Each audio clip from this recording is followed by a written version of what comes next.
VoiceoverGuy VR. Good evening, weary travellers, and welcome to the metaverse. I am VoiceoverGuy, and I shall be your host for this evening. Now, folks, I remember when I first started with playing Cards and Tankards, I was a little bit confused as to how to do things, so I thought today I might set aside a bit of time and film an instructional video so that all newcomers who are a little bit confused as to what to do will have a very simple and easy directional skill set to follow. Now, of course, in order to do this, I have to start all over again.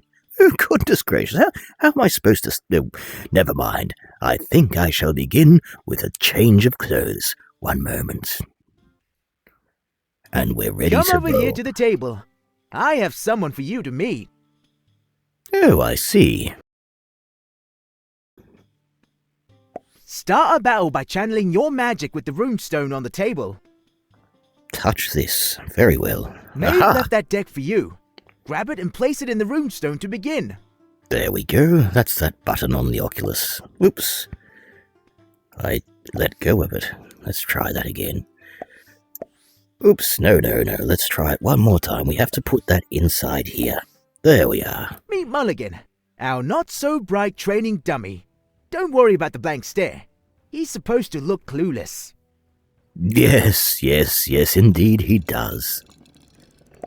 Oh, you're up second, huh? No biggie. That just means you snagged a free mana fragment. Ah, that's this little swirly thing Not here. bad, but hey, if that hand's not lighting your fire, go ahead and redraw. Let's see. I might try the redraw. If I accept it, will give me these cards, but if I redraw it, will give me some others. Let's see what else we can come up with. Same hand again. What? What are the odds? That's so bizarre. All right, let's get you up to speed with the battle zones and resources. Trust me, it's easier than it sounds. Well, one would See hope. that? That's your life total. Let it hit 0, and it's game over. No. And here's your mana. Feel for casting spells or summoning creatures from your hand. Use it wisely. What a great idea. That's your deck. 1 card per turn, so make each one count. That's your graveyard. Empty now, but once your spells are spent and your creatures fall, this is where they'll cool off. Now, this one's your banish zone. Anything sent here is gone for good. No coming back. Alright, Mulligan has the hourglass, so he gets to go first. And he's already summoned a roaming goblin. He passed the hourglass to you, so now it's your turn. Very well. But first, let's break down what makes up a card piece by piece. This is the mana cost. You'll need this much mana to play the card. This is an attribute. It gives your creatures special combat perks. This is its attack. This number shows how much damage it can dish out. And this is its health. If it hits 0, your creature's toast. In the middle, you've got the card type.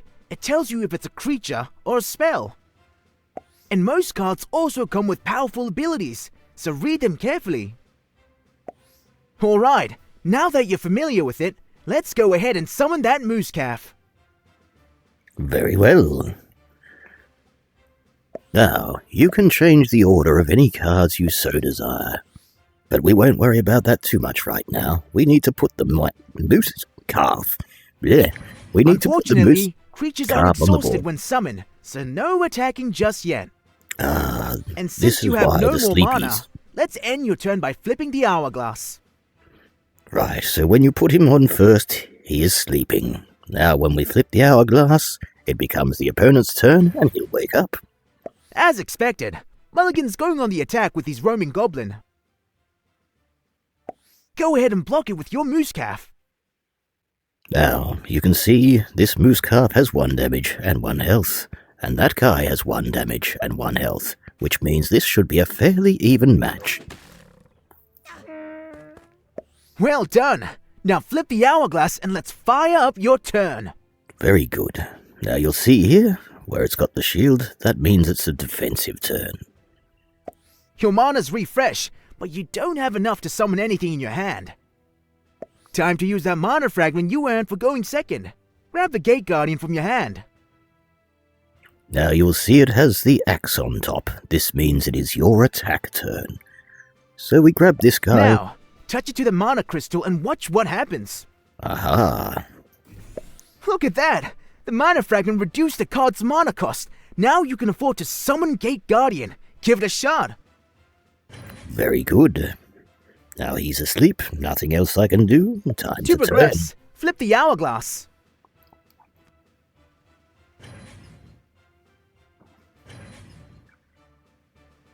Whoa! That's a whole lot of creatures! Your Gate Guardian can snuff out that eager farmer. No problem.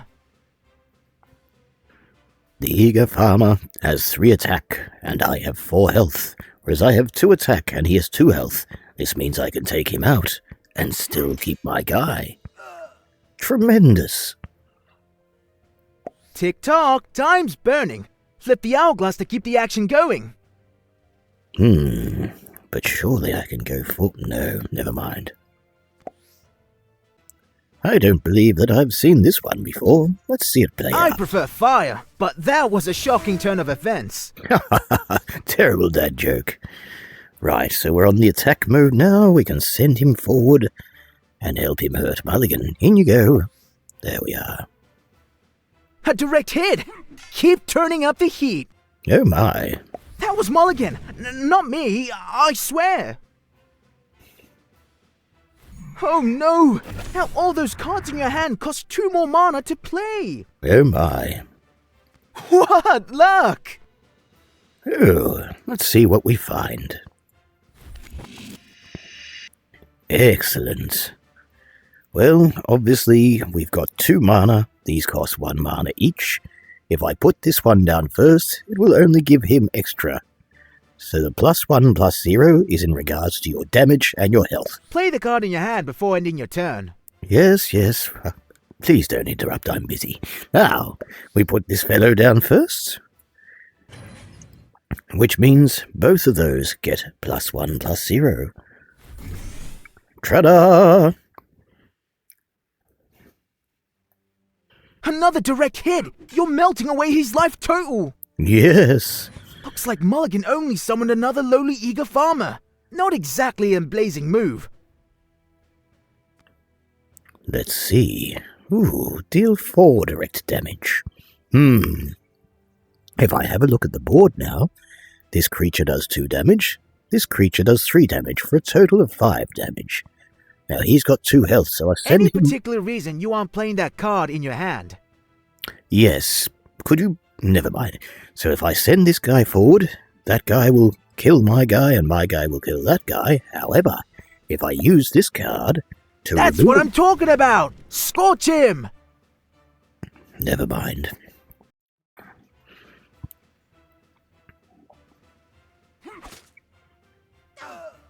And now the job is done. Outstanding! You burn right through Mulligan! He never stood a chance. Well, I gotta say, you really got the basics down. You're catching on faster than a wildfire. But don't get too comfortable. There's still plenty more to master in this game. Lucky for you, I put together a guidebook to help with that. Oh, hooray. You can find it in your watch menu. Go ahead and open it up. Now, your watch menu you will find here. There is a little sundial on your wrist. Simply press it. Now press the guidebook button in the top right of the watch menu. It will spawn my book. Now, guidebook button, top right. The info button. Ah, there it is. The guidebook. Pretty awesome, right? Trust me, it's packed with everything you need to know, and you can reference it any time. But for now, you probably don't want to carry it around, so let's put it away. Inside button, behind your shoulder. Alright, adventurer, I've taught you all you need to know for now. Don't worry, I'll still pop up from time to time if you run into anything new that needs explaining. Oh no, please don't. You can enter the public tavern through the door over there, or you can stay here and play Mulligan some more. The choice is yours. Until next time. Goodness gracious, if I never see that little thing again, I'll be very happy. Very well, folks. Welcome to the inside of your very own private lair. Now, over here you will see a door that annoying little thing said to go through. But wait, there is much yet to be done first. Let us move over towards this. Now this is where you can customize your appearance. You can change to human or orc or whatever this thing is. I'm not entirely sure. Ow! Terrible, yes. So of course you can go through, pick your favorite hairstyles. I am of course going to just pick this one for now and keep going. If you want to get yourself a mustache, well, those things cost a bit more money. And considering we've only got 150 coins to start with, we're going to have to wait a little while before that. But as you can see, you can customize your appearance here in many different ways. There are weapons you can carry and swing around inside the taverns. And also, you can change the color of things like your hair. Well, I think I wanted white hair, but I'm going to have to settle for grey. There we go, very handsome indeed. Now you can also collect pets. These are great fun. These require gems rather than coins. So what is the difference between gems and coins? Let us have a look. Coins are what you get for finishing tasks. For instance, if you win a game, you will get some coins. These are your coins right here. Now, if we go over here, you'll see your quest board. Every time you do a quest, you will get coins and experience points. And the more experience points you get, the more your level goes up, and the more likely you can get coins, I suppose. But also sometimes you'll find these coins are in fact gems. Gems are very different to coins. Now, as you can see here, once you complete 10 quests, it gives you extra coins and extra XP. So, repeating all quests over and over will get you so much more experience and so many more points. Over here, we have your card deck packs. These are the lifeblood of the game. If you pull out your book right now, you will see that there is only Plundering Guild and Neutral. We do not have the Dungeon Master, the Wild Horde, the Augur Order. And we do not have any of these, well, core boosters. We could worry about them later. This packet here is a mix of all of these. This one is a mix of all of these plus more, and this one is a mix of all of these, even more again. So of course it helps to save up your money. You can of course buy these with coins, but it's telling me right now I do not have enough gold to purchase that. You can see I'm only at 150, and that requires 200. Well, I guess we better go on with it then. Now as you can see here with these, if you want to get one of these packets, this will only give you Dungeon Master cards. This one will only give you Wild Horde cards, etc., etc. The ones at the top are a mix of all, and the ones at the bottom are very specific to the type of cards that you wish to play. So obviously Plundering Guild, that one. Now, Ranked. This is more for people who have had a lot more experience in the game. So if you are brand new at the game, don't even worry about this for now. You can worry about that when you have a better understanding of the game. This is where all the big league players play and try and compete with each other for top leaderboard position. Now over here, we have 3 buttons. This is important, you see. In order to get the other cards that we are missing, because we have the Plundering Guild here, and we have the Neutral deck here. In order to get the Dungeon Master, the Wild Horde, and the Augur Order packets into your book, we need to come over to here. Unlock Dungeon Master, unlock Wild Horde, unlock Augur Order. Let us begin.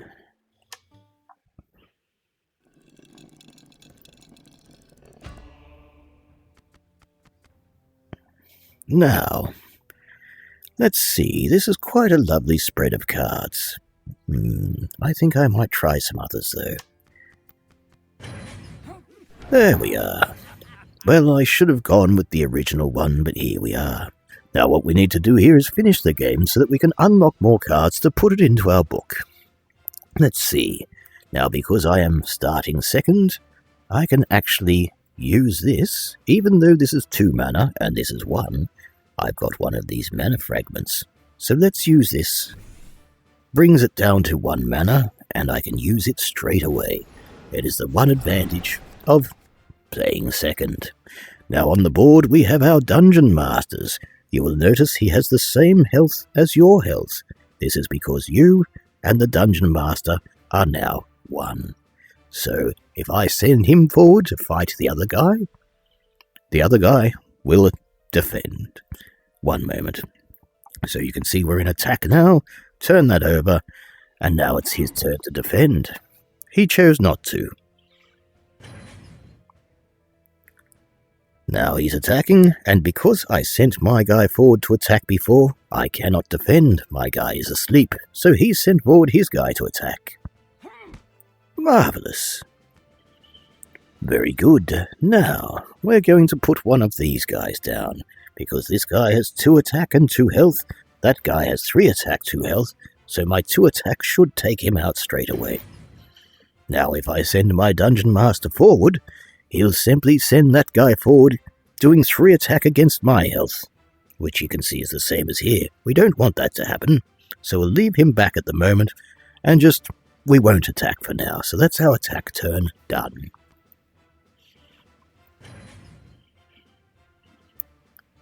Alright, now he sent him forward to do 3 damage. We're going to take him out with our guy, and he is no longer a worry to us. Okay. Now, this guy is very dangerous. You see how some of these are player cards, and some of these are spell cards. Well, every time that guy plays a spell, it means he gets extra health and extra damage. We want to properly shut that down before it becomes a problem. So let's send this guy out first. And then it says if I play a spell, I can send him forward straight away. If you cast a spell this turn, this unexhausts and has +1 and +0 till end of turn. So that will be 3 and 2. So let's play a spell. This one gives a friendly creature mastery and 1/1. So let's go. And now he's no longer exhausted. We can send him forward to finish that creature off. Let's see how we go.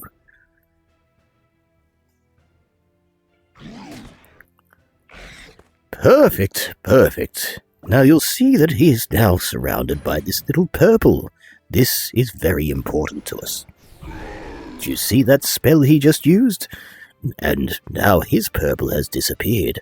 What this is the power behind the spells. Every little bit of purple, or mastery as they call it, gives you extra power behind direct spells.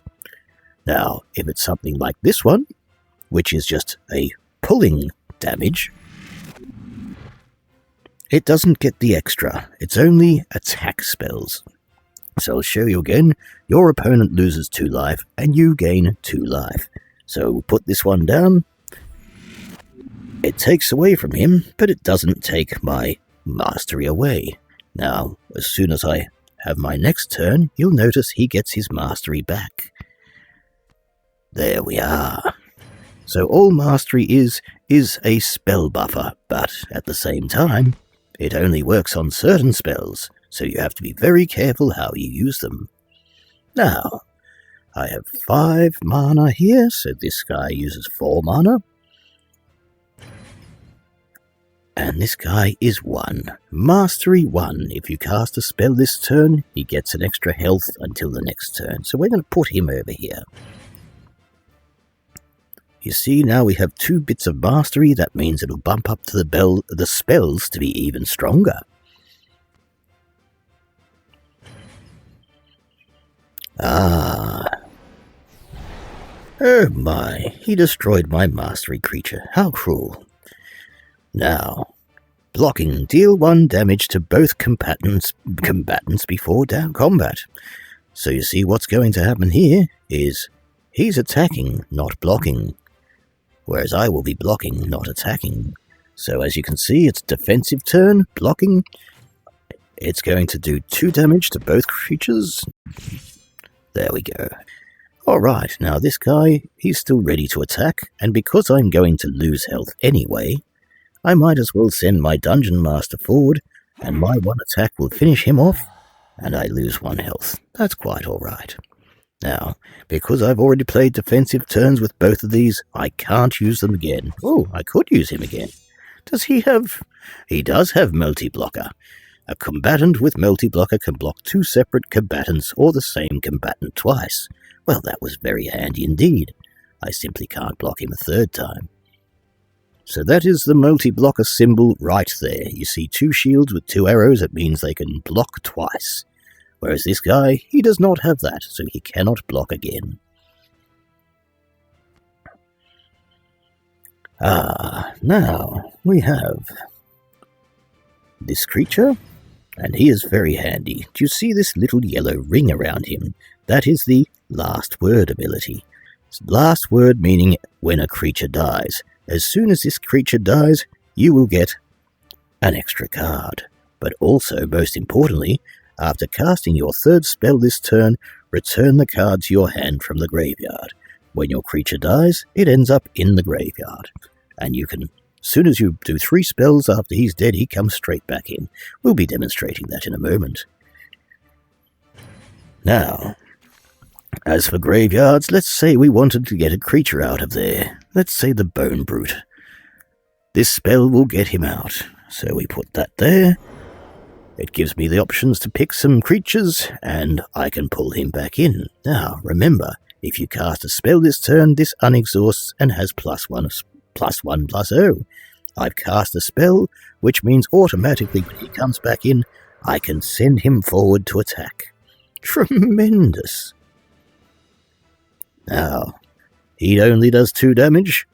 He only does 1 damage. I think I will send him forward as well, because I have 32 health, which means I can get an extra attack in on him.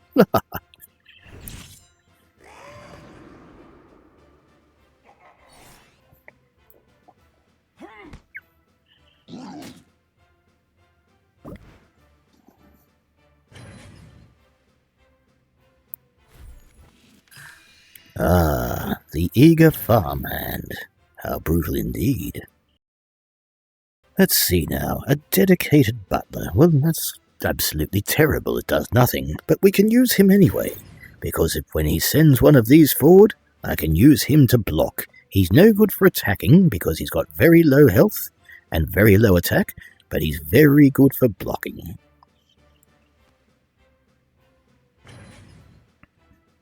Oh, now that creature has a lot of damage, but very little health. We might have to be careful.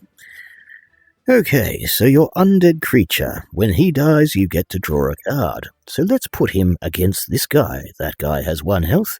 As soon as he steps up, boom, both fall down, and I get an extra card. Now, how much damage do I want to do on this guy? You know what? Because I don't want to lose this guy, I'd like to use him and him with his 2 and 3 damage to take out his 3 health. So I might actually leave them behind as defensive for now, and the Dungeon Master, who is going to take the 2 damage anyway, I might as well send him forward to do 1 attack. There we are, and now we spin. Now, you can see right now with my mastery, this spell has extra damage. We're going to put this guy down, and he is going to give us extra mastery. So, boom, did you see that go up? We've now got 2 spots of damage. Tremendous! This will deal 5 damage. I'll have a look across the board, let's see. He does 5 damage, he does 2, he does 4. That is a lot of damage. Now I can either do 5 damage and take 3, or I can send it all against his guy, and it shall remove from his health. Perfect! This gives him a bit of extra damage. We'll send him forward to attack. Perfect! We now don't have to worry about them anymore.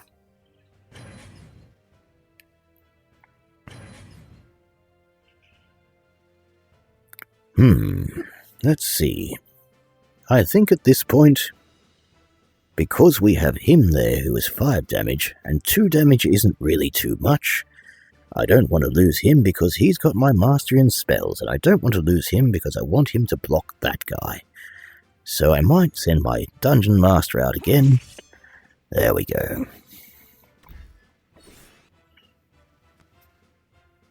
Ah, another spell. Oh, another servant, another mastery. We now have 3 levels of mastery. This makes spells so much stronger, but we will have to wait until we have a spell we can use. Oh no, he took out my defense. This is a worry. Oh, he took out the rest of my mastery. Quite brutal indeed, quite brutal. Well, it appears this one's going to die over time anyway, as he's poisoned. Seeing as there's not much else I can do, I shall send this one forward to block the heaviest attacker, which is 5 damage. Now, if I look at these two, they both equal attack, 3 each, but that one's 5 health, this one's 2 health. Considering I do 1 damage, better off defending against that guy. How terrible indeed. Well, I don't think I'll be able to do much with this. However, this beast will remove all of their creatures so the game board resets once more. Much better. It exhausts my man, and we must turn this over once again. Aha. Banish a creature from your graveyard and gain their abilities. I have the same card. Let's see what else we get. Ah, the mighty orcish explorer. Let's have a look in our graveyard and see which creatures we have. Yes, I see. I could either get him out, which would require a spell, to unexhaust him and move him on, but this is a creature, not a spell. So what if I was to put him on the board and give him mastery, plus add a cantrip copy of a random spell you played? Well, I think the loyal spell shaper would be the person to pull out. So let's put him down.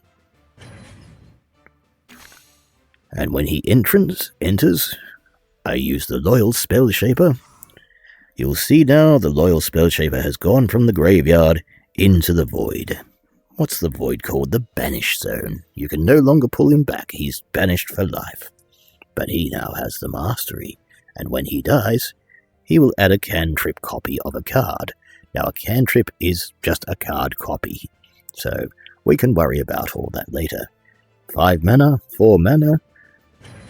We can still continue. Let us begin.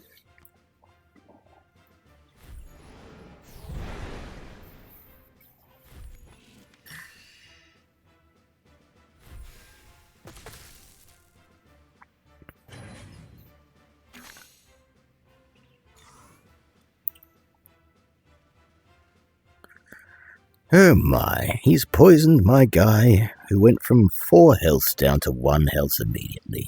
How rough. Well, let's see how we wish to play this out. He does 3 damage with 4 health. He does 2 damage with 2 health. What we might do, because this one's going to die anyway, we'll probably send him forward to kill that guy here. Now, unfortunately, this doesn't leave me with much defense. So, I have to take this guy out with this guy. And now we wait until the next turn. On to our attacking turn, a Gate Guardian. How utterly boring.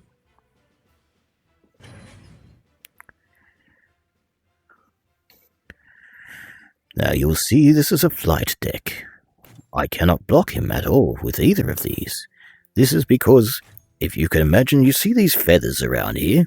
You have to imagine that he's actually sitting up in the sky, where all these people can't reach him with their swords and spears. Of course, in order to hit someone in the sky, you need a bow and arrow, so that you will find ranged creatures. You can see how the feathers are flying around. A ranged creature will have little leaves flying around it, to signify that it is, in fact, a ranged creature, or, of course, another flight creature. Requires flight or ranged to block. Excellent. So we'll send this guy forward to do 2 damage. There we are. And spin the hourglass. Now, we're just going to leave him there, and we might send him forward to do a bit of damage. Let's send them both, in fact. Because that creature had 0 damage, it did not hurt him at all. You may wonder why someone would use it to defend if it's got 0 damage. It's so that your dungeon master and your health doesn't take the attack. Now you can see this guy does 3, that guy does 1. This is going to take me down to 12. I can either use him to defend and lose my mastery, or I can gamble and hope that my mastery card, that the next card is in fact a spell. So we won't attack or defend just yet. There we are. If I'd have lost him, this would be 3 damage only. Let's use that against the main guy. He's now also down to 4 health, and I've got an extra card. It also has Mastery, and Aftermath, banish a random spell from your graveyard and add a copy to your hand. So it means every spell in there, it will take a random one, put the real one in here, in the banish zone to never be touched again, and it will make a copy of that very same card and put it into my deck. Is it my deck or to my hand? No, I will put it straight in my hand. Okay, Aftermath. So what Aftermath means? You can see right now he's sleeping, so that's not going to come into effect. There. Oh, it did come into effect. There you go. You'll see the proper ones here, in the bin, and this one is what's called a cantrip. You'll see it's a different colour entirely, showing you that it is a copy of that one. Same as... oh my goodness. You see how this one is purple, and that one is grey. That one says cantrip. Cantrip, obviously, copy. Now, who are we hitting now? Okay, so this guy can take 3 damage. And still got 2 left. He's killed that guy, he's still about. This guy can do 2 damage. There we are. Good, good. And now we retain our mastery.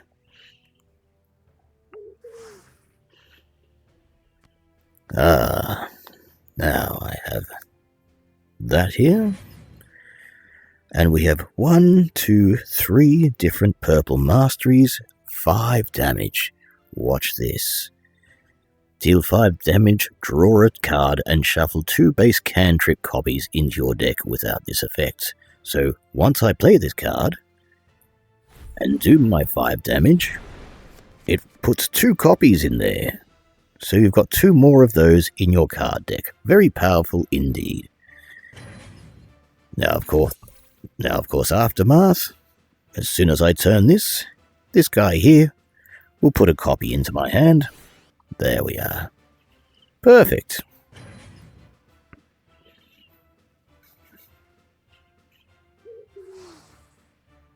Okay. A dedicated butler. How boring. We're going to use this to drain 2 life from him, which does not affect any of the mastery, sadly. Now, by this stage, he has got 2 health. We'll send that one forward. He'll probably attack him first. This one has 2. This one has 3. This one has 1. He can only defend with 3 players, and I have 4 on the board. So let's see who he defends and attacks with. His guy dies, mine survives. Oh, he took out one of my masteries. How awful. That was a gamble I very much took. There we are, 2 health left to go, and he's given me an extra spell. Look at the damage on that. Now, this is important. See how it says deal 7 and take 5? Watch that change. Because if you remember correctly, he killed one of my mastery people, so when it resets to attack mode, it's now 6 damage instead of 7. That's because I no longer have that extra mastery guy on the deck. Now, deal 6 damage, take 4 direct damage. Well, that would take me down to 8, but if I use this 4 damage to defeat the boss, the game is over and I have won. Oh look, first victory of the day, 150 experience points and 25 extra coins. Plus, it's given me 3 new cards. The Hidebearer Huntress, who will mobilize creatures, we'll explain that later. The Stormborn Sapling, which will sacrifice creatures and deal that attack, we'll explain that later. And the Dark Matter Devastator, deal 3 damage to another creature. If it wasn't marked, this also takes 3 damage. Once again, things we'll deal with later. First, we have 2 more factions to unlock. So, let's have a look at our deck now. This is the Dungeon Master. This is the deck we were just playing. Now, in order to unlock the rest, we must play 2 more games. Let us begin shortly. Now, it's time to unlock the Wild Horde set of cards. Let us begin. Now, let's have a look at what we have here. We have a Skywatcher Sentry, who is a flight creature. Let's just put all our cards in order.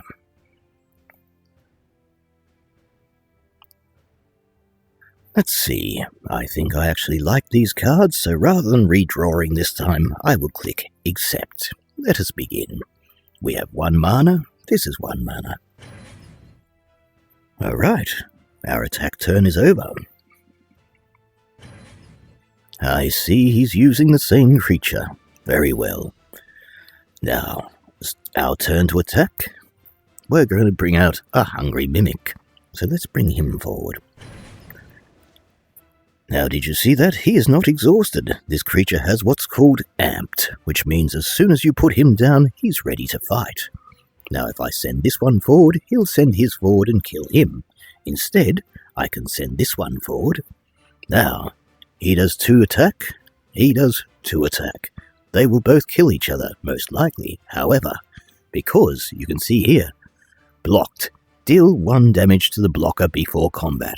As soon as he tries to block me, this guy is going to deal 1 damage to him before he can even attack me back, which means this guy will kill him. Watch this.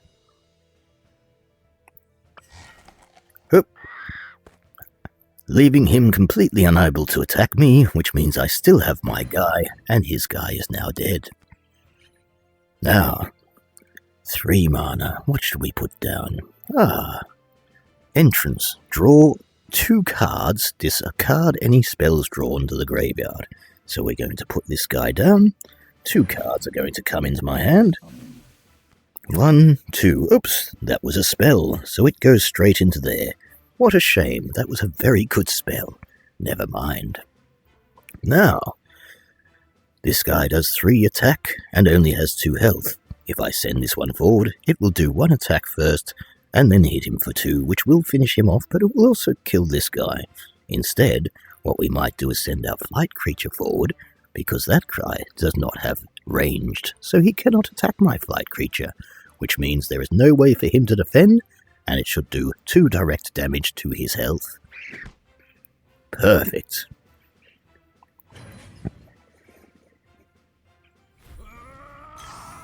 Oh my, look at that.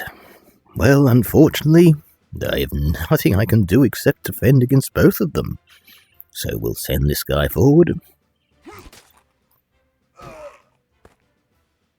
And this guy also. Very good. 4. Now we look at this one. We have this Orcish Explorer, or we have Roam the Wild. Give all creatures in your reserves +1/+1 and draw 2 cards. See this here? Remember how we have the graveyard and we have the banish zone? This is the reserves. Now what you can do with your reserves is put cards in them to be pulled out at a later time. So let's say I want to get an extra point of mana. I take one of my guys, I put him in the reserves. Now you can see I have 5 mana instead. This is important, because what you can do is put down a creature such as the Orcish Explorer, with his 5 damage and 3 health, and then you can use this spell, with that extra bit of mana that came from putting that guy in your reserves, to unexhaust him. Now you see he now does 7 damage, and Mulligan has nobody to defend. We can send him out straight away, and this guy, meaning I'm now taking 9 health off Mulligan, which is almost a third of his entire health. Tremendous! Now the spell has worn off, he's back to 5 damage. Very good. He's pulled out 2 different creatures. Now, let's see. We have 5. We can either put out a Gate Guardian and a Territorial Dove, or we can simply put out this one here, which will deal 2 damage to a creature, but obviously they're 1 health, we might save that one for later. Or we can use this one and draw 2 more cards, which could be also very interesting. I'm going to go with that option because I'd like some more options. Or, yes, we'll do that for now. 2 more cards, tremendous, a 1 and a 2. I'll tell you what, I think rather than putting this 1 life guy on, I'll put him in the reserves, which bumps us up to 2, and I can either put out the Eager Farmer or the Territorial Dove. Let's put the Farmer down. Now, neither of those 2 can kill this creature, but I'd like to keep his health up, so what I might do is send the flight creature forward, because they cannot defend against it, meaning I'll take his health from 19 down to 17.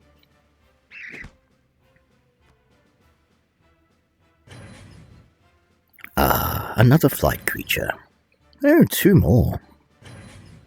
Ah, now, see this red ring around him? That is called Taunt. Any time I use a spell, it will instantly hit him first. Or, if he pushes them forward with these other guys, I must hit that guy first before hitting any other creature. For now, though, I don't think we need to. We'll send this guy out to destroy him. He does 1 damage, which means my guy survives. My guy here has 3 health. There, I managed to kill both of his creatures while keeping mine alive, but they are still very low health, so we'll have to sit and wait. Very good, I now have 6 mana. Let's see. What if I were to deal 2 damage to an enemy creature? Now, remembering how I was talking about Taunt? Because he has Taunt on him, which is that red swirl, I can't shoot these people, well, these birds, with the mob rule. I can only shoot the Taunt creature. Oof, that was dangerous. Now I can send these 2 forward, and those 2 birds will defend against these and damage them both, but at least my 5 damage guy will be left behind. Plus, I also have 2 more mana in which I can put that creature down.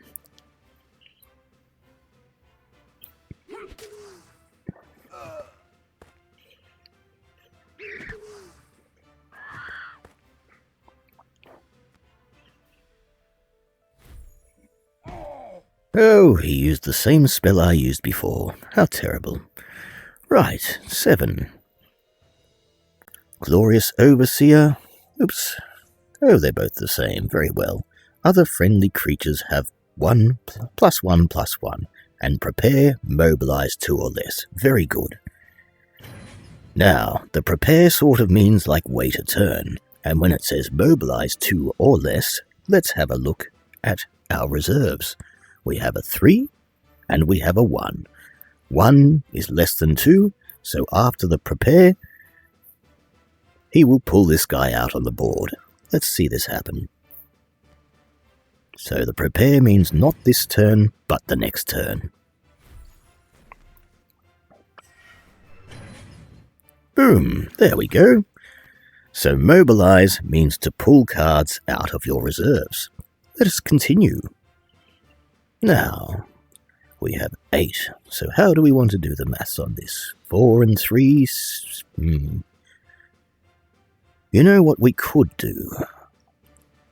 5? No, yes, okay. We're going to put this one down because he is very handy indeed. You can see he does 5 damage, but he also has an activate. Deal 2 damage and then take 2 damage. I shall show you how this works in a second. In the meantime, 4 mana left. We'll put this guy down here. Very good.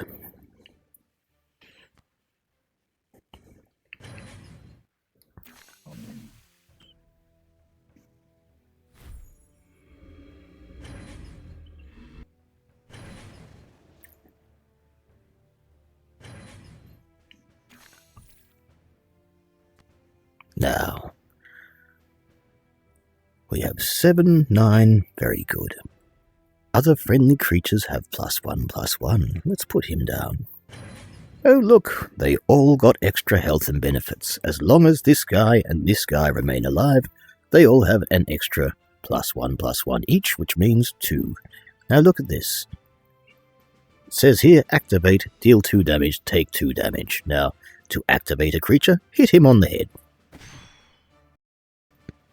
Now he will deal 2 damage to the creature that you point at. Of course, because he's got taunt, that's the only one who's getting pointed at. Pull the trigger. Ah, now I've lost 2 health, but at the same time I've taken out one of their guys. Very well. We now have 2 mana left, so we might as well put the eager farmer down and send all of these ones forward. Now it is their turn to defend.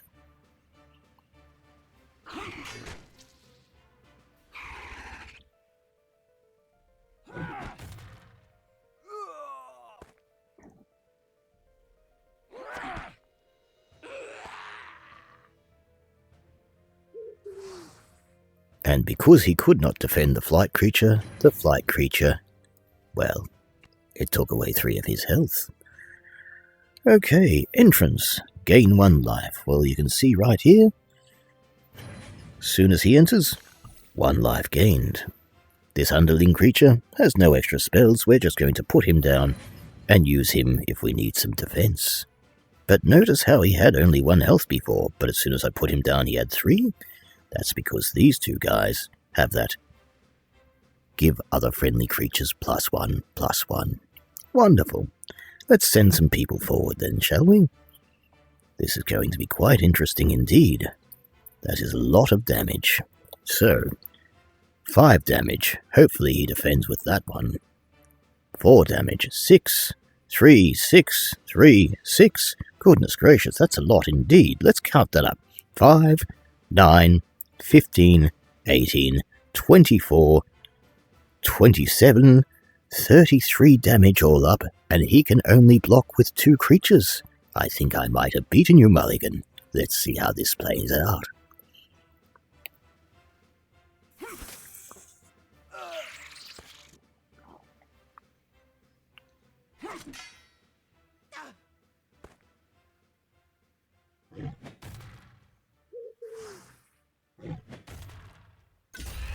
And just like that, I have won the game.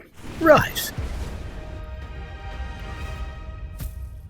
Now when we look inside our book, which we just reach behind our back for, middle finger button and pull, we now have Wild Horde.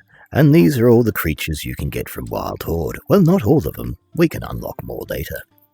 Now it's time to unlock the Augur Order. Let us begin.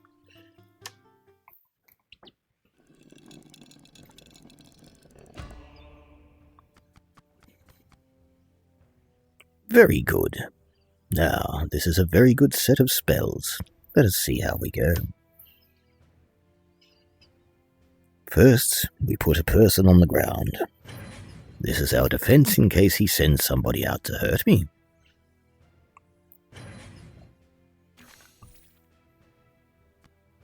Now, we have the option of putting out the flight creature, which cannot be blocked by him, or the breach of terms. This one's very good. When an opponent attempts to cast a spell from their hand, nullify that spell. End this contract. So effectively, you can see here it says contract spell. When we put that down, it sits there and waits, and waits and waits until Mulligan plays a spell, at which point, once that's done, the contract is over, and that card will go to the graveyard.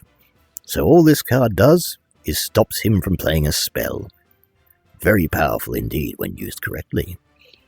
Now, he only has 1 health and 1 damage. I have 2 health and 1 damage. I think I will take him out.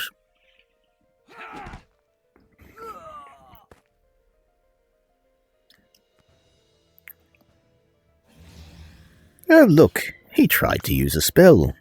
The contract was nullified, and now it is in the graveyard. Let's see. 3. Well, I don't have any 3 cards, and this is one that probably better off used later. So I'll put the territorial dove down for now, and send this guy out to do 1 damage. He has no one to block me, so it goes straight through. Ah, a creature with 0 attack and 5 health. Now you see how it's got these lovely little flowers along with the feathers? The feathers mark it as a flight creature like this one, but the little flowers, that is pacifist. You can see that up here. So when they have the flowers, they are unable to move their characters forward to attack, but they can move them forward to defend. I shall show you. But first, let's see. Look at the top 4 cards of your deck, and then put them back in any order. Draw 2 cards.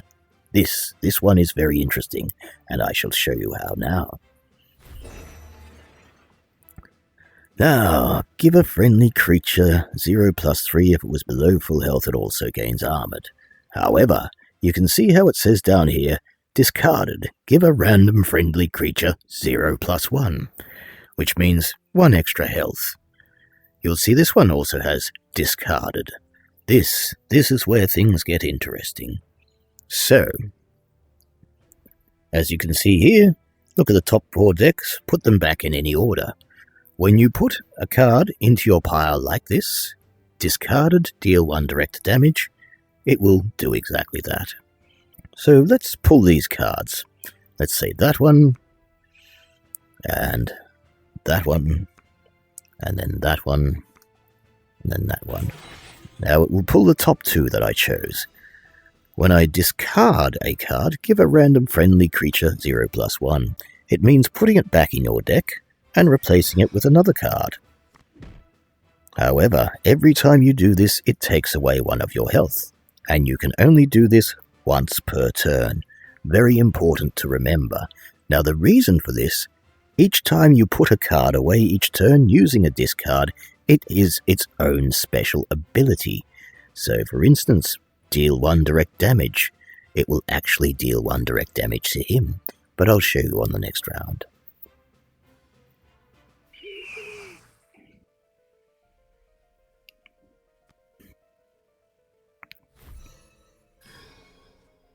Oh, armor. That will make him very difficult to play against indeed. Let's see. Now, the Lawless Firebrand, it is 7 and I have 5, which means I can't use it in-game just yet. However, I can discard it and deal 1 direct damage. Let's see this play out. 1, and then 1 from me, and then it draws another card. Good. This card here, this copies spells, so we put it up there, and it works the same as the other contract did. You can see here it's a contract spell. Why is it called a contract? Because once the job is done, it goes away. So, on this occasion, as soon as I play a spell, its job is done, it will go straight into the discard pile. Now, did I already discard something? I'm not entirely sure. Banish the top spell from the... Well, looks like I already did. Let's see. 3, 2.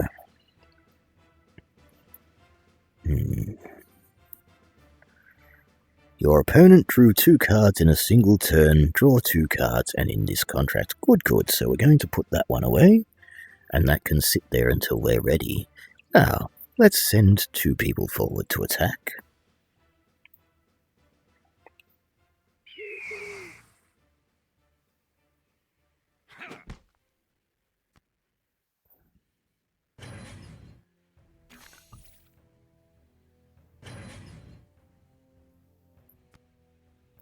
Now, you see this one here? That is the top spell in the enemy graveyard. So what we're going to do, when discarded, banish the top spell from the enemy graveyard. You see, I shall discard now. Watch what happens to that spell. Boom, gone. He can never touch that again, and I get another card. Oh look, the Arbiter of Garsang. I have 6 mana, let's put him down. Tremendous, very good. Now we'll send our bird forward first, and see what happens.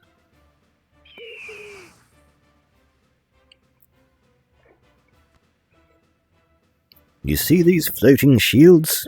They're really no good for him because he's got Pacifist. Those only work when attacking, so if he had that shield on him, when I defended the first time, it would drop the shield but do 0 damage to him. The second time around, it would do damage. You'll see this later. Now, 5 damage, 8 health, 3 damage, 3, yes, we can use him to kill that guy. And what do we have here? A blue circle running around. Let's see what that is. Multi-blocker, I suppose. No, that one there's the multi-blocker. So what is... Maybe it's Enrage that is this blue circle. I don't know. I've never really thought about that well. I suppose I'll find the answer later. Kill an enemy creature with 6 or less attack. That sounds like a great idea. That Arbiter of Garsang has 8 health. It would take forever to finish him off, unless we use this to do it for us. Instantly gone, he is no longer a danger to us. Oh, and I get a copy of that spell, thanks to our little copy contract, which means I can use this one again. Isn't that handy? Now, 3 left, so let's see what can we do. Maybe we'll put this one down, and send our creatures forward.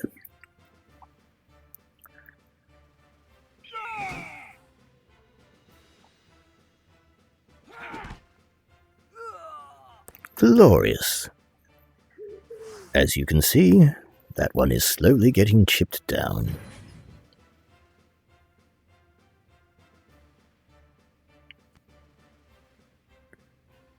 Now, this one is interesting. Give a random enemy creature -1, -0. This can be a gamble, because if it hits that guy, it'll make him weaker.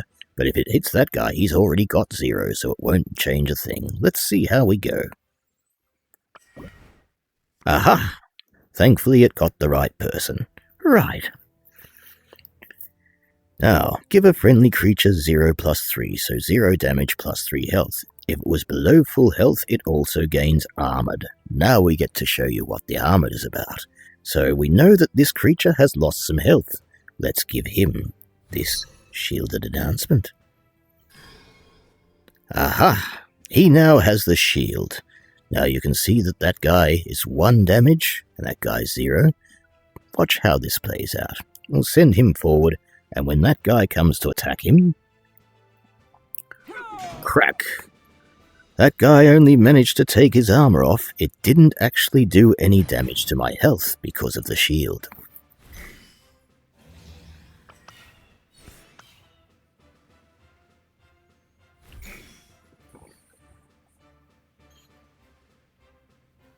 I think I'll send my flight boy. Tremendous. Now we can use this once more to copy spells, but be careful, because you remember before when this one was up here, and it copied this spell. You'll see it says it is a cantrip copy, which basically means it's a copy. So when this says cast an innate, non-legendary, non-contract spell from your hand, what it means is not a cantrip spell, so it has to be an original spell, not a copy spell, and it can't be one of these contracts either. It won't copy one of those. So in order to use this one to copy another spell, it's got to be one of the originals, and not a contract. I have nothing really worth doing there. Let's see. Maybe we'll just use this to clear out that bird. Remove an enemy, leaving us with 5. We might give a couple of friendly creatures loophole. There we go. Loophole. Now see this here? This is an interesting one. Anything with an attack higher than your attack cannot defend against you when you have loophole. This will seem very strange to begin with, and to be honest, it's still very strange to me, but, well, I guess we'll have to describe that one later as well. In the meantime, we're going to put this guy down, and now we'll simply wait.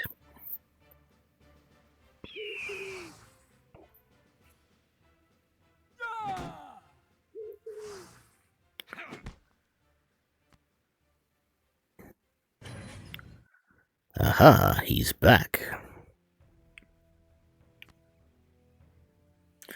Very good. Now, we're going to try and discard this to give another friendly creature loophole. And that will give us another card as well. Tremendous. The Messenger Raven.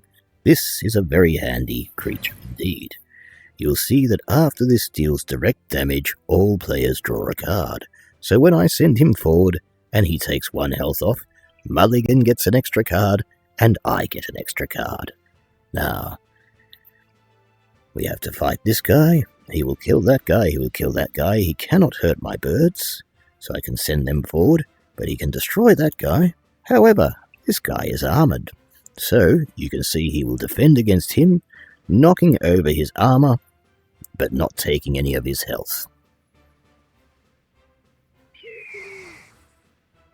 Now, because he was defending, his armor was worth nothing. Armor only works when you are attacking, not when you are defending. Oh, he killed all my creatures. How dare he? Very well. He's now trying to attack me with a 0 creature. I believe the spell he used was this one. Give all creatures -2/-2. Because all my creatures were very low health, they simply died. Now this is a very difficult card to get to. You need 8 mana, but that's expensive. So what you can do is discard it by putting it in your pile. You get given a new card, and what it will do every time you do that, it puts the mana down a little lower so that you are able to do it cheaper. Now, we have this one here, and we have this one here. Both nice damage levels.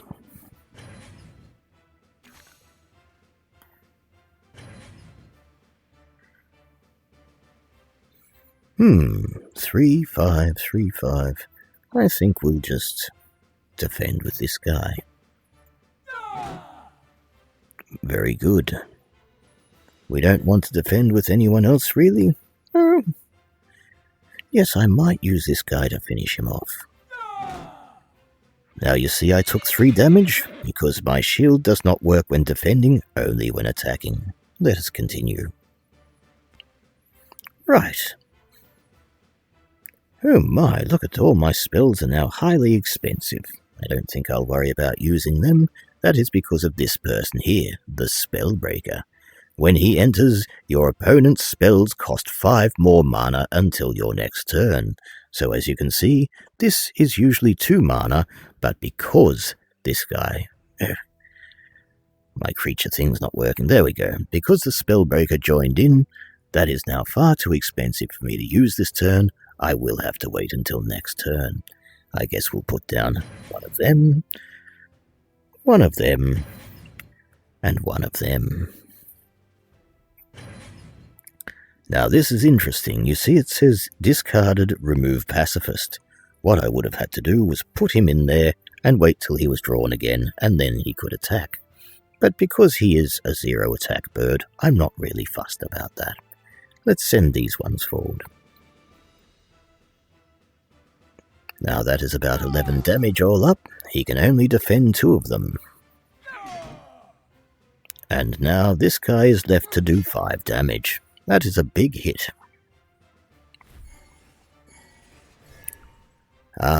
Gain control. If you want to see what card they have just played, hover your mouse over and click. You'll find it at the very end, Forceful Acquisition. Gain control of an enemy creature, reducing its attack to 0 and then making it an underling. So you can see that was my bird. It already had 0 attack anyway, but now it's been taken over to his side. Nothing I can do about that. Now, the Spellbreaker, because they have already entered, their entrance ability no longer affects me. My spells are back to normal. We can send this guy to defend against them.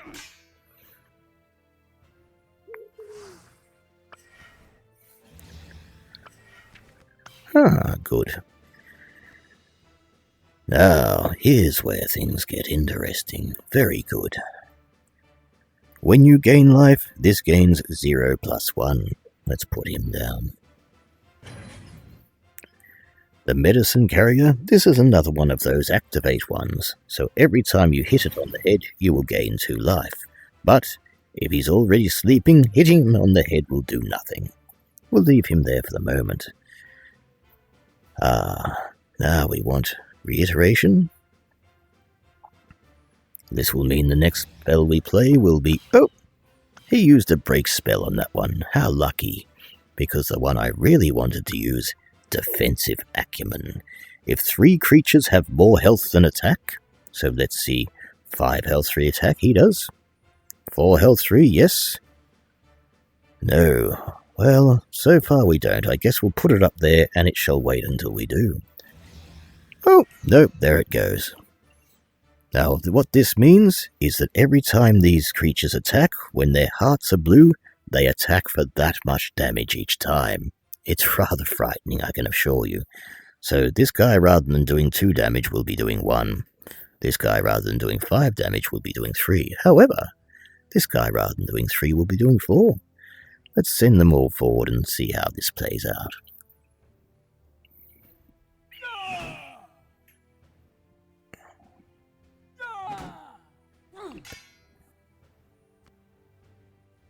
This is why you want more health than attack, because when they have more health than attack, it's a very successful spell to use.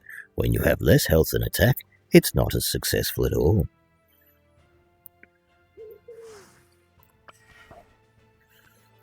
Now, activate, gain 2 life. Perfect.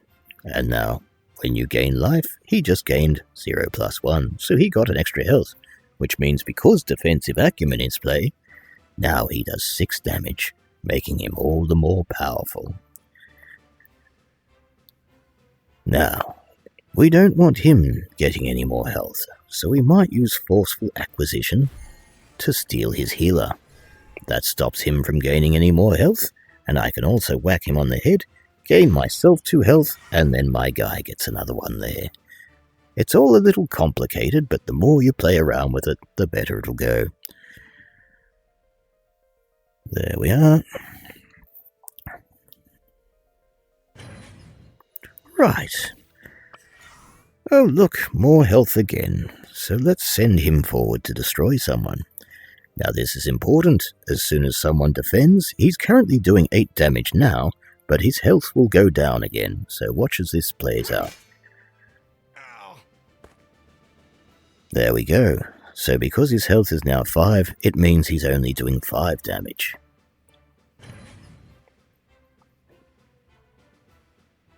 Do I have anyone I can defend against him with? Doesn't look so. Very well. The flight creature, I have nothing to defend against. Oop. I've got my cards. Tremendous. Okay. Now, we're going to put down another one of these merchant's guards, so that every time I gain life, he gains extra. Boom, extra life. Boom, extra life. Now you see these do 7 damage each. What on earth is making that noise? Very good. Now, at the moment I have 10 creatures on the board. 1, 2, 3, 4, 5, 6, 7, 8, 9, 10. And that means I can't put any more creatures down. So it means I have to remove a few creatures in order to get more creatures down. Send this one out, send that one out, and yes, we'll let them both die for now so we can put more creatures on the board. However, we also want to get rid of that guy, so more people out the better. Let's try and remove as many of his characters from the board as we can as well.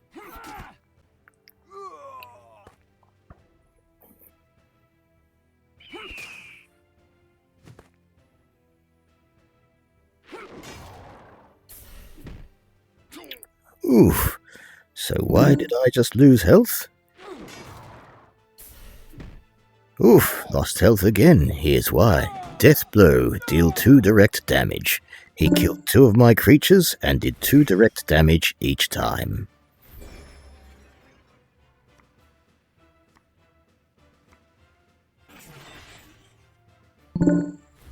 I need to find out what that is and make it stop.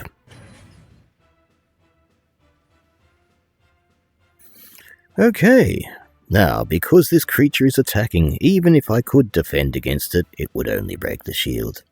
However, that creature has 6 health. This creature does 3 damage, does 7 damage, which means we can kill that creature with 1 hit. However, because he did 3 damage, now that brings my health down to 4, which brings his damage down to 4. What a strange system indeed. I can either take 3 damage from him, or lose this guy. I don't think he's worth losing. I've got 24 health. I'll take it. Oh goodness, I really need that to stop. Now, he only has 3 people he can defend with. I might as well bump up there. Damage. Send everyone in, because he can only defend against 3 of my creatures, which means the other 2 get instant damage in no matter what he does. Oh, he can only defend against 2 because that guy's asleep. Done. And that, weary travellers, is how you play the Augur Order. Now excuse me while I go get rid of this annoying beep. Now that you have pressed all 3 buttons and played all 3 games, you will find there is a Play Easy AI slot. We'll get back to this in a second.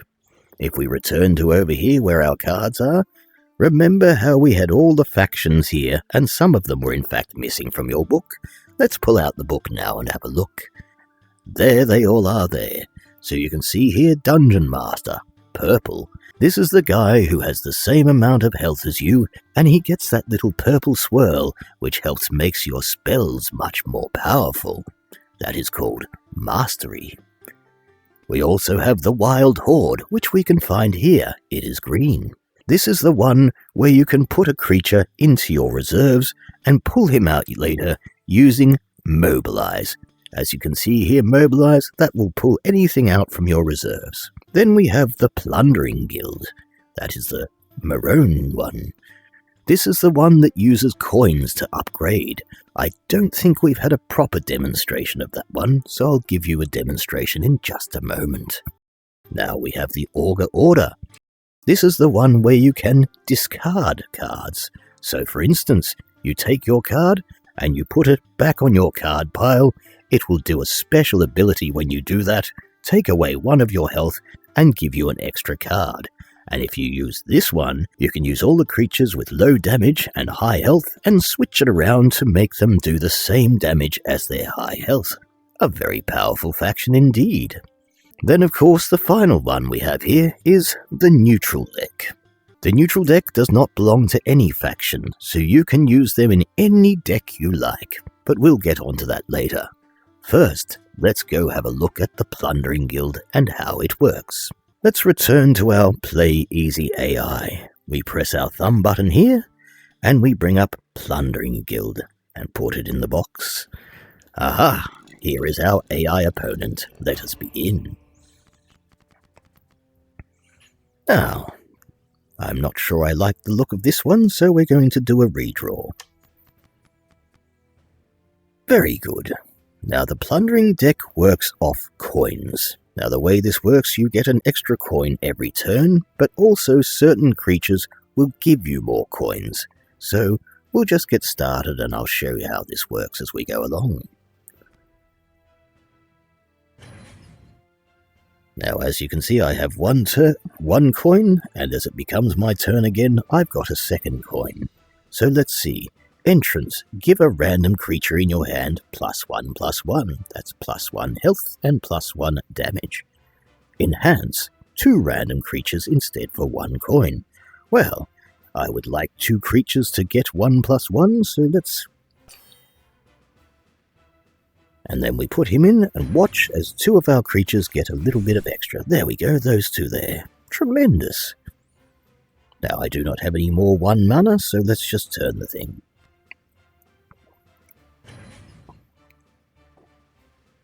Very good. We shall send him forward. They shall finish each other off. Now, another coin. What other creatures can I use? Summon an adventurer. Put 2 calls to arms in your deck. What is a call to arms? It is this, right here. When drawn, summon an adventurer and draw another card. Fantastic. And this is the adventurer that it draws. So let's see. Do I want 2 calls to arms in my deck or 4? I think I want 4. I will use a coin, and I shall put this down. And that brings out one of these guys and puts 4 of them in my deck. Perfect.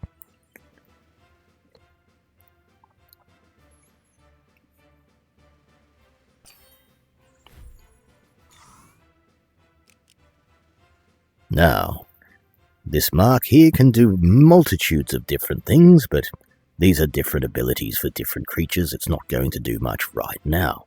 However, see this little yellow circle that keeps spinning around? That one is last word, which means as soon as this person dies, an action is performed. Last word, your opponent draws a card. Very well. The yellow symbol shows us we are ready for last word. If I send this one to defend, he kills my creature. Boom, last word is engaged, and he draws a card immediately. Tremendous. Let's have a look at this one. Ah, the Wandering Executioner.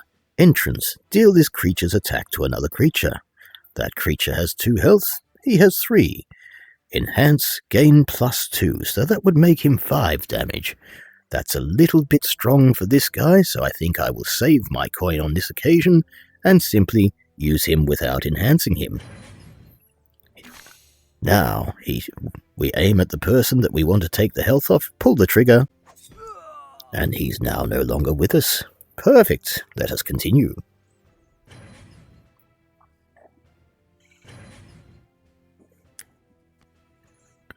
Okay, 5. What I would like to do now, entrance, copy a random card in your hand except for other Jaeger copy mages. Now, if I use 2 coins, it will cost less mana for the copied card. So let's do this. 2 coins. It's going to copy one of these, and it's going to cost 1 less mana. So let's see the one it copied. Oh, costs 2 less mana. Perfect. Well, that now means I can use this and this, and they're ready to go now. They're all asleep because I put them on the board. I can now send this person forward, and Mulligan will defend with the bird, and I've taken 3 health off it. Perfect.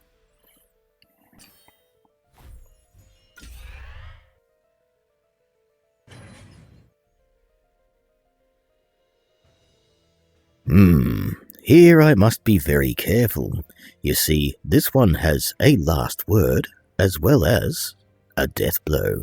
So the last word is the yellow ring, and the red ring is the death blow. Death blow, gain +3/+3. Well, you see, he started off with 1 health and 1 health and 1 damage. He must have killed one of my creatures, raising him up to 3/3. Which means, if I send anyone against him and he kills them, oh my, he just gets more and more powerful. So what I'll do is I'll defend against him with this guy so that he doesn't kill him, and that leaves me safe. This bird, after it deals direct damage, all players draw a card, so I will let him attack me, even though I can't defend against him anyway without a ranged creature, and I will get an extra card coming into my deck. Perfect. Now, what do we have here? Entrance. Randomly add a powder keg to your opponent's deck.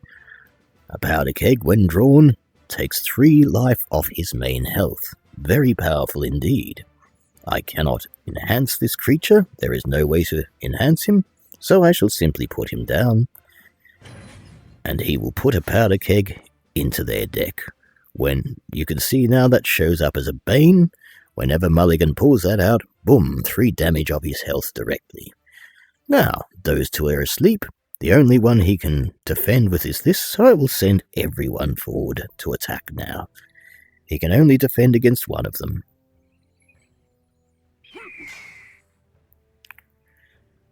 So now, 1, 3, 6, perfect.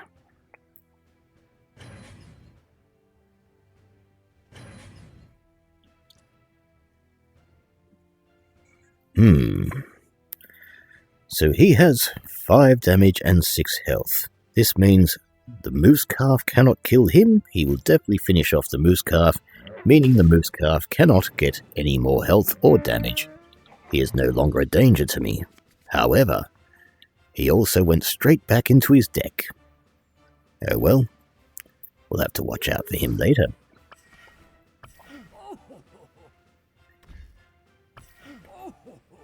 Now, let's see, we've got 7 to play with, so what have we got here? Death Blow, give a random creature in your hand 1/1, or we can do +2/2, which would mean he would be 4 health and 4 damage. I like that. But remember, it's going to do this at random, so let's spend that 1 coin and put him on the board. Now, let's see who randomly gets... Oh, it was the Eager Farmer. Well, that's not exactly the one I wanted, but he'll do for now. Very well. I think I will put the Eager Farmer down, and an Aralis Healer. Very good. Now, he has 3 creatures to defend with, but only one of them can do damage. Let's send all these creatures forward. And because this one with the red has taunt, Mulligan must attack it first with whatever creature he has, which is most likely going to be that one, but because he only does 2 damage, and this has 3 health, he won't kill it. He's safe for now.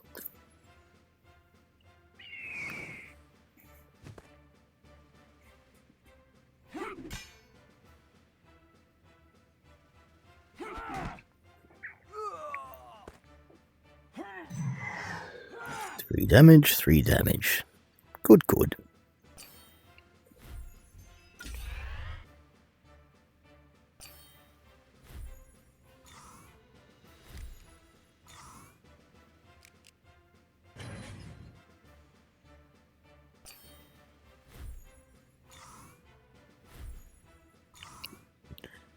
They keep marking these creatures, goodness knows why. Now, that is a flight creature. It has the feathers hanging around it.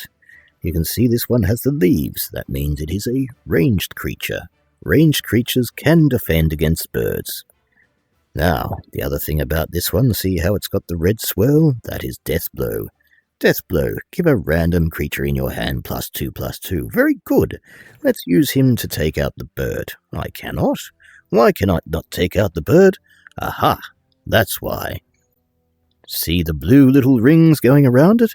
That is Loophole. Let's just try and get that back up. A combatant with Loophole cannot be blocked by combatants with a higher power, so despite the fact that he is ranged and should be able to take him out, he has higher damage than the bird, therefore cannot attack it. However, he can attack this guy and defeat him, which will allow us the Death Blow, which will give a random creature +2/+2. Let's finish him off. There it is. The Daring Swindler is now much more powerful. There's no one else we can defend with. We'll just have to take it and get an extra card. Ah, now this is good. Entrance. Summon a token copy of this creature without this ability. That means summon a copy. So the party of the Roaring Mutt has 3 damage and 2 health, but we can enhance that to 4 damage and 3 health for 2 coins. Let's suggest we do that. Now watch as he makes a copy of himself straight away. Perfect! We have 2 very high damage creatures on the board. Now, I think we should send all of these forward immediately and see what damage we can do.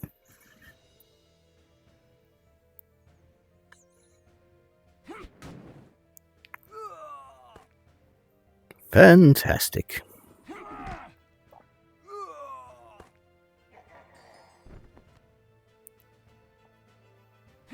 Four, 8, 10, 13, 16. He only has 5 health left now. Aha, this one is a tricky one. If you click on that card, it will bring it closer to you so you can read it. Until your next turn, when a player gains or loses life, reduce the amount to 1. That means no matter how many creatures I throw while there's all these rings around here, they will only ever do 1 damage. I will show you how that plays out in a moment. So he's going to do 1 damage. There we are. Oof, and I've got another adventure at random. Now, we don't need to worry about these right now. What we're going to do is send all of these men forward. All of them all at once. Now, that spell is protecting the hearts. It doesn't matter that he's 3 damage, he's 2 damage, he's 4 damage. When these deal direct damage while that spell is played, only 1 bit of health per hit will come down, and you shall see this play out.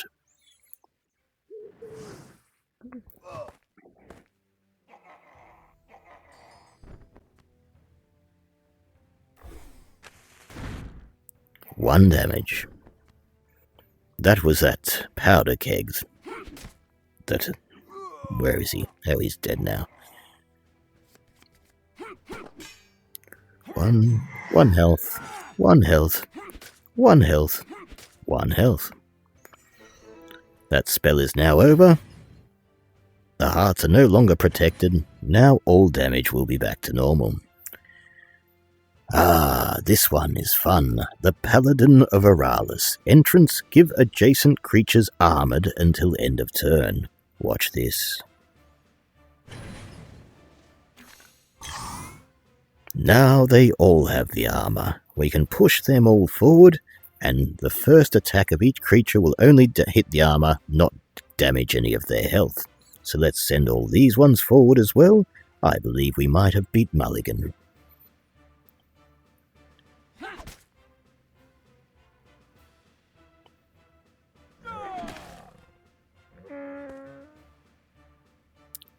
So there we have it. The Augur Order is about using coins to enhance your creatures. Very simple indeed.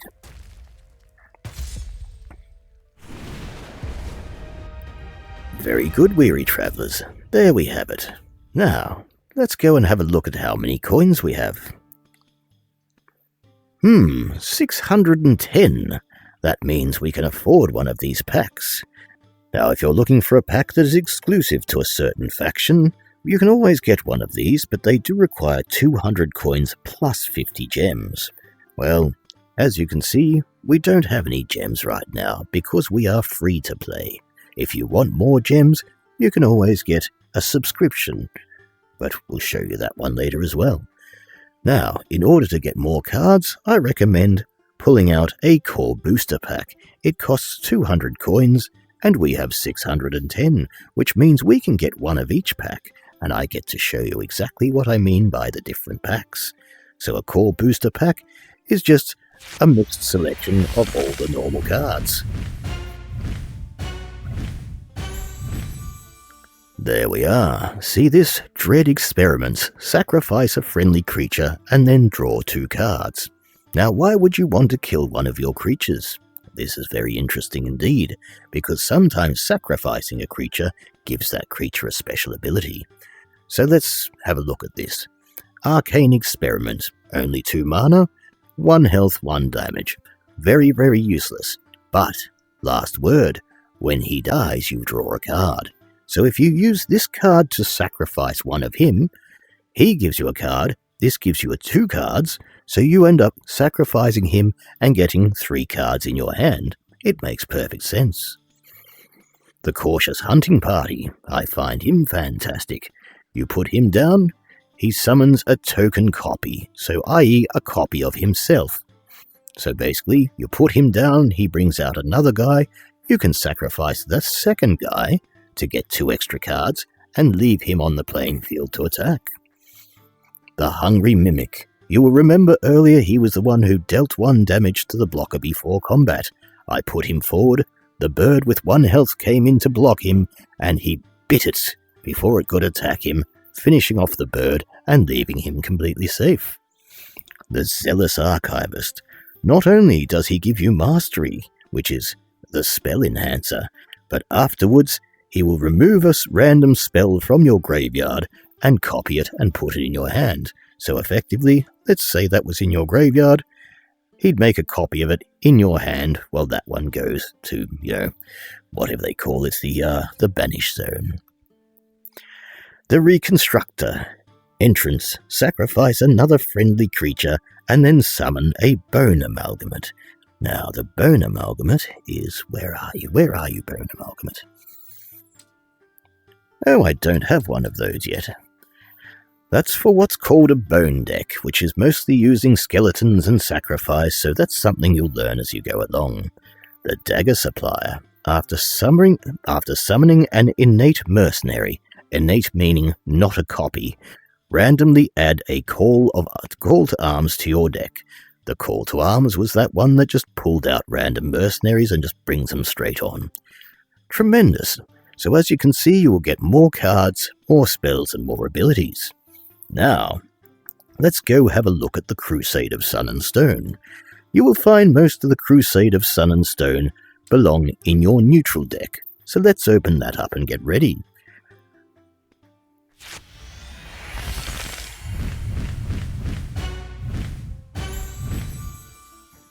There we are. Right, so you'll see now we have extra cards in the neutral deck. There's your Blessed Guardsman right there. When an opponent gains life from a source other than a Blessed Guardsman, you gain life instead. So what that means is, while this guy is sitting on your board, if your opponent tries to gain more health on their heart, you get it instead. They cannot heal up. Every time they try to heal themselves up, they're healing you up instead. Very, very powerful. The Worshipper of Tulum. As you can see by the fact he is a blue card, he is in the Augur order. And because he is a 5-mana card, we go over to the right, we press 5, and you can see him right here. That is how you find cards. You match the colours to the colours here. Last word, if your deck contains no neutral cards, give all friendly creatures 0+2. Now there is an important reason for that. See all these neutral creatures? If you have a deck that has none of these in them, it will put the health of the creatures up, which is very handy because if you remember, we had that defensive acumen, which the more health you have, the more damage you do. It turned your heart blue. That's what this guy's for. The Sunburnt Monk. He is brown, therefore neutral. There he is. When attacking, has +2/+0. So if you have the Sunburnt Monk sitting behind, someone attacks and you defend with the Sunburnt Monk, he only does 1 damage. However, if you push him forward to attack, suddenly he's doing 3 damage. The Mystic Envisioner. Blue, Augur order. 3 mana. Where are you? We might have to move across one. There he is. When a creature uses an activate ability, gain 1 and 0. So he gains 1 more damage. This means if you are using someone like, let's see, the Medicine Carrier. Anytime you slap the Medicine Carrier on your head and he gives you more health, this guy gets some extra damage. Corpse Retrieval, purple, that makes him Dungeon Master. There it is.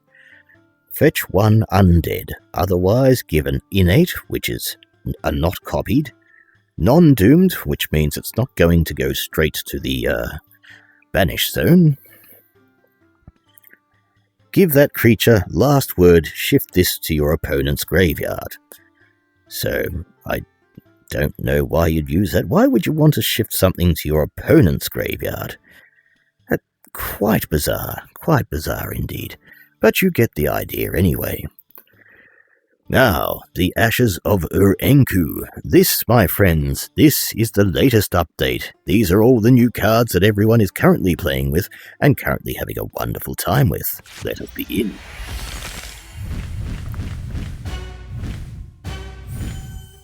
Tremendous. Right. So this one, the Hidebearer Huntress. Entrance. Other than the Hidebearer Huntress, mobilize X or less, where X is the number of friendly nomads. Right. So a nomad creature, she's a nomad creature, and friendly means all the people on your board. So mobilize X or less, where X is the number. So if you have 5 friendly nomads on your board, when she enters, it will pull a number 5 out of your reserves. Remember how you mobilize? Putting her in, if you've got a bunch of other friendlies, will put... Yes, I'm having trouble describing this myself. Now, this has all been quite exciting. This has all happened before we've even got out the door. Let's go have a look through this door here. Now, that door took us straight into the public tavern. This is where you can meet all people from the general public and talk to them if you so desire. You shall also see on the board here, there are a bunch of different cards that you can actually purchase with your coins. If you have a look, I have 210 coins left. If any of these look interesting, let's see. Restorative Alchemy. Gain 3 life and randomly add 3 more of these cards to your deck. Well, that sounds wonderful. Let's buy one of those. However, maybe we won't, because these decks are 200. That's 100 for 1 card. That does seem a bit expensive.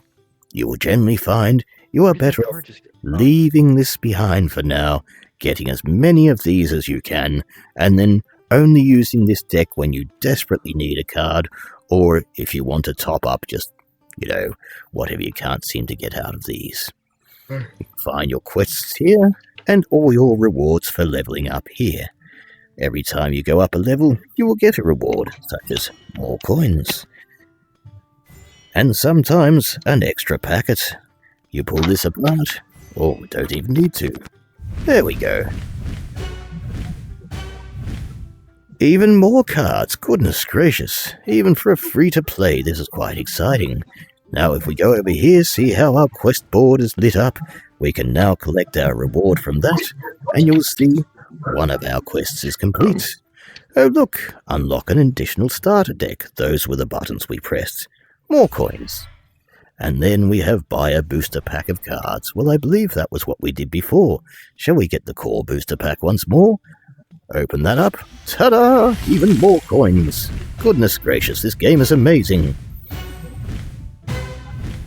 Tremendous. Oh, that one there is my very favourite card. Shall we continue? Now, more coins, more quests. And there we have it. We have already completed 3 of the 10 quests. Wait, simple. Why did I do that? Good evening, weary travellers. How are we? Are you a voice actor? No, I am VoiceoverGuy, VR. Yo. Now, Yeah, that's crazy. why, thank you, good sir. Thank you kindly indeed. Now, of course, weary travellers, we can check out other havens. If you touch your little wrist sundial and press the havens button, you will see a list of other havens. Right now, of course, it is quiet. Let's check out the Mud Cove Lair. It seems there are a lot of people in there, where it is rather quiet in here, although Ghostface seems to be having a wonderful time indeed. I'll chat to you shortly, good sir. Ta-ta, weary travellers, ta-ta. A lair. Another different map to play your cards in. This is a dungeon where the people have gathered to try and fight each other. Let's see how they're all doing. Just like me. Okay. Hi. Oh shit. Good evening, Are you call really me s- V. are you Good really evening, slapping me right now? Sunreal. How are we? Oh, it's Bosa. Hey. Good evening, good sir. Good, how are you? Are you on an alt Quite or something, well. or what happened to your account? Oh, I decided to do a little bit of You're not the content. real voiceover I haven't guy. seen you in forever. Good evening, mysterious Are you? flip-flop. How are you? I'm I'm alright, how are you? 100% Why the not real him? thing. And by the way, Quite I well. need a clip Quite of well, your thank voice you to make a kindly. voice changer. Absenta Somnus, how are you? Need a clip of your voice to make a voice changer. I like it. So there you have it, weary travellers. You are now ready to start your journey in the Cards and Tankards universe. You can play as much as you like in the comfort of your own private room here, or you can go out into this tavern here and enjoy playing with people from all across the world.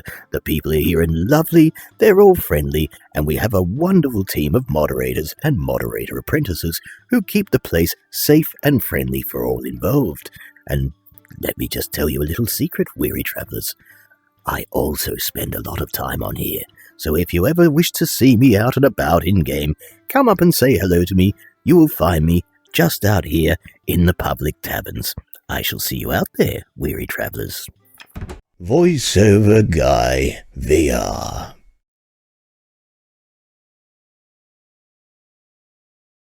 Very good. I shall chat to Okay. everyone Good. shortly. Ta-ta, ta-ta. There you go. Ta-ta. What are you trying to do? Are you trying to I put thought your it was thumb on my someone nose and shut pretending my to be mouth? I'm him not quite because sure. he looks so different. Yes, tremendous. I shall catch you shortly. Ta-ta.